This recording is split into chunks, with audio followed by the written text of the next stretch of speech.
श्री गणेशाय नमः, श्री कृष्णाय नमः, श्री सरस्वती नमः। देखिए, आज आपको श्रीमद् भागवत महापुराण के 10वें स्कंद का 21वां अध्याय श्रवण कराता हूँ। आप प्रेम से मन लगाकर श्रवण कीजिए। 21 में वृंदा विपिन गए श्याम सुखदाम वेणु गीत गोपिन को वर्णत शालिग्राम। श्री सुखदेव जी बोले कि हे महाराज, शरद ऋतु में निर्मल कमलों के सुगंध युक्त पवन वाले वृंदावन में गाय बछड़े और ग्वाल बालों को संग ले श्री कृष्णचंद्र आनंद कंद वृंदावन में गए। फूली हुई वन की पंक्तियों के सौरभ से मतवाले भौरे और पक्षियों के समूह के शब्द से सरोवर नदी पर्वत गूंज रहे थे। ऐसे सुंदर मनोहर वृंदावन में बलराम और ग्वाल बालों सहित जाकर मुरली बजाने लगे और गायें बछड़े चरने को छोड़ दिए। प्रमादात्मक काम का प्रकाश करने वाला वंशी का शब्द सुनकर कई एक ब्रजबाला श्री कृष्ण के पीछे अपनी सखियों के सामने उनकी प्रशंसा करने लगी। हे महाराज, जिस समय कुछ कहने का प्रारंभ किया उसी समय मनमोहन की छवि का स्मरण हो गया। उस छवि का स्मरण होते ही कामदेव ने उनके मन व्याकुल कर दिए, इसलिए उनसे श्याम सुंदर की कीर्ति का कुछ वर्णन नहीं हो सका। मोर पुच्छों का मुकुट शीश पर धर के, कछनी कांच के कानों में कनेर के पुष्प धारण करके, स्वर्ण के सदृश पीत पट ओढ़कर, कंठ में वैजयंती और वनमाला धारण कर, नटवर रूप बनाकर बांसुरी के छिद्रों को अपने अधरामृत से पूर्ण करते गोपों के समूह जिनकी कीर्ति वर्णन करते हैं, वे श्री वृंदावन बिहारी अपने चरणार बिंदुओं के चिन्ह से रमणीक वृंदावन में गए। नटवर वेश बनाने का आशय यह है कि तुमको नृत्य दिखाने के लिए मैंने यह वेश बनाया है, और कनेर पुष्प कान में धरने का कारण यह है कि जब गोपियों की बात कान में सुनाई न आए तो कानों में अत्यंत संताप होगा। तब कानों को शीतल करने के लिए पुष्प धारण किए हैं, और पीतांबर धारण करने का कारण यह है कि राधा प्यारी का शरीर ऐसा ही पीतवर्ण है। इसको देखकर प्रीतम प्यारी के शरीर की सुधि आती रहेगी। दूसरे प्यारी का सा पीत रंग मेरे हृदय से लगा रहेगा, और वैजयंती और वनमाला हृदय पर पड़े रहने का अभिप्राय यह है कि प्यारी के वियोग का जो विरह नल है उसे शांत करती रहे। गोपियों ने चरण चिन्ह युक्त मनोहर वृंदावन जाकर वृंदावन में प्रवेश किया। ऐसा सुंदर मोहन का मनमोहन रूप देख धैर्य धर जैसे तैसे कर एक से एक कहने लगी।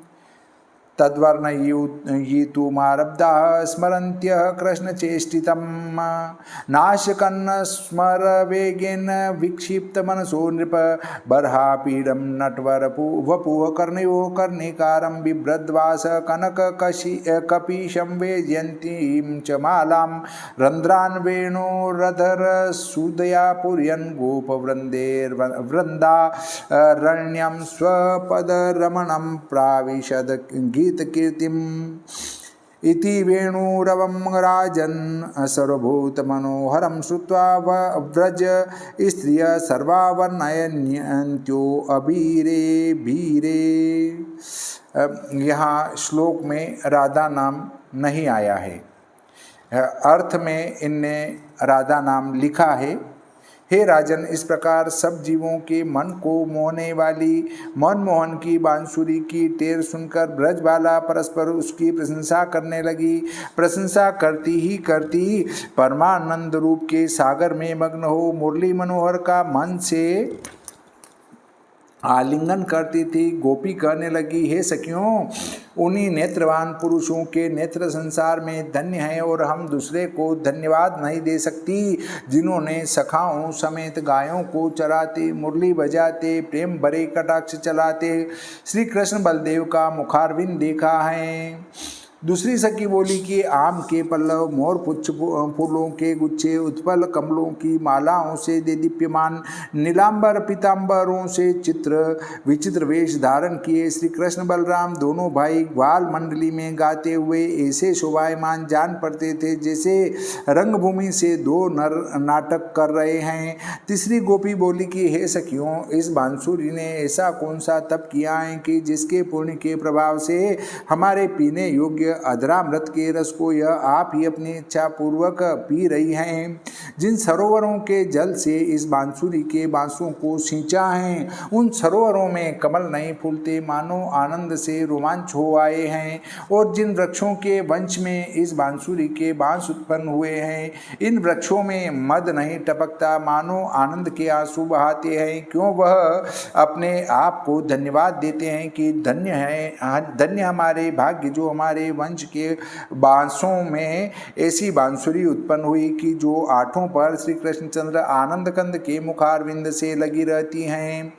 जैसे श्रेष्ठ मनुष्य अपने कुल में सुपुत्र को भगवान का भक्त देखकर आनंदमान नेत्रों से आंसू बहाते हैं। चौथी सखी बोली कि हे आली, यह वृंदावन सूरपुर से भी अधिक पृथ्वी का यश विस्तार कर रहा है। धन्य है यह पृथ्वी जिस पर ऐसा परमानंददायक वृंदावन परम धाम है, जिसकी देवकी नंदन श्री कृष्ण के चरणारविंद धरने से और भी अधिक शोभा प्राप्त हुई।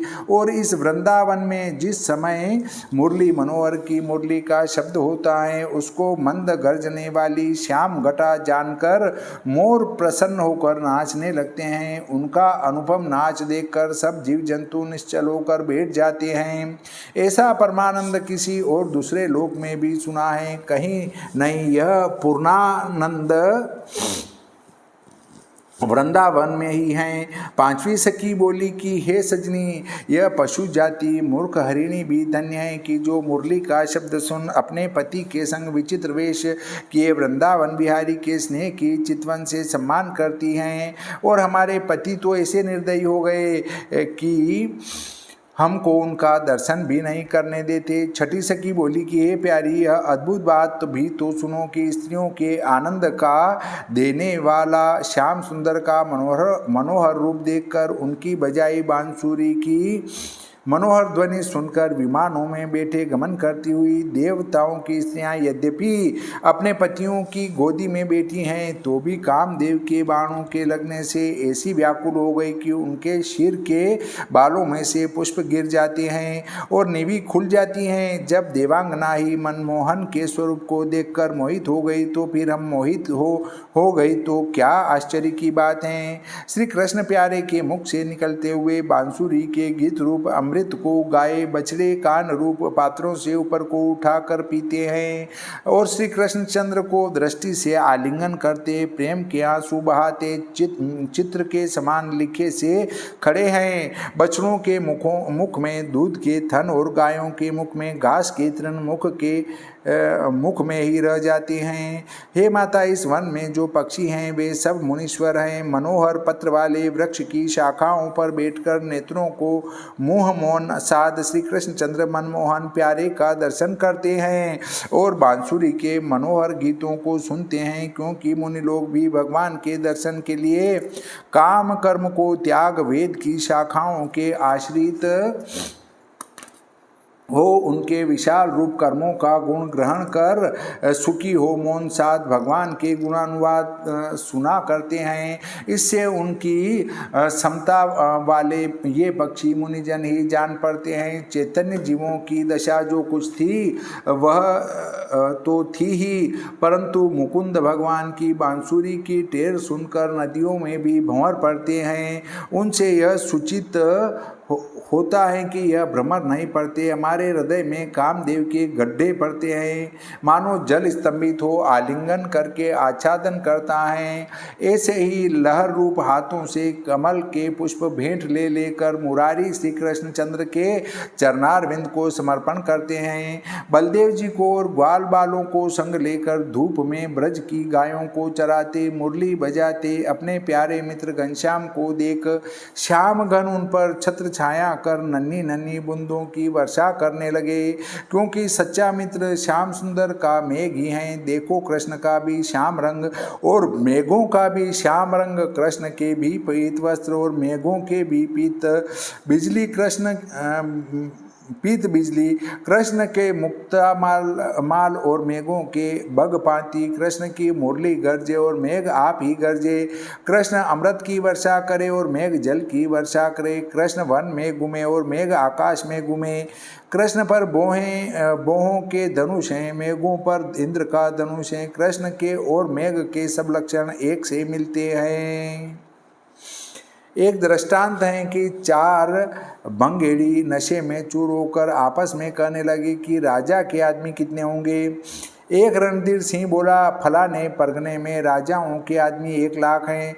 दूसरा ब्रजपाल सिंह बोला, फलाने परगने में 15 लाख आदमी हैं। तीसरा सरदार सिंह बोला कि फलाने परगने में राजा के 25 लाख आदमी हैं। फिर चौथा बलवंत सिंह बोला, फलाने परगने में 50 लाख आदमी हैं और 9 लाख यहाँ हैं, सब 1 करोड़ हुए। अब इनका खर्च विचारो कि साल भर में कुछ खजाने में बचता है या नहीं।